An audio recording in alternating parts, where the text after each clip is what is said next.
Can you tell me a bit about the role of local journalists in the work you do? But I will. But first, you guys should go. There's a hashtag Free Rasool, RASOOL. If you haven't signed the petition, please do. If you know anyone that can make a difference in that regard, please contact them or let us know. They're the most important thing that you have, that you deal with.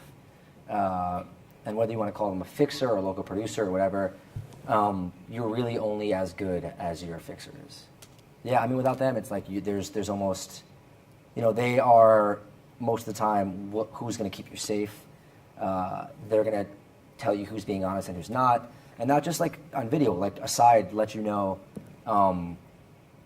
what's really going on, what he's heard, what everyone else is saying, because we don't have access to that. We don't have those networks that are built in already. Mm-hmm.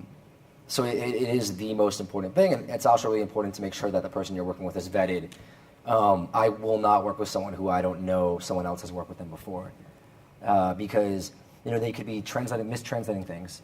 They could be, if they have a certain bias, they could be lending themselves to that bias, or if they're reckless, they could get you in a lot. Not just it's not just them that can be at risk; they can get you in a lot of trouble as well. Mm-hmm. So I think it's the most important thing in doing the kind of reporting that I do.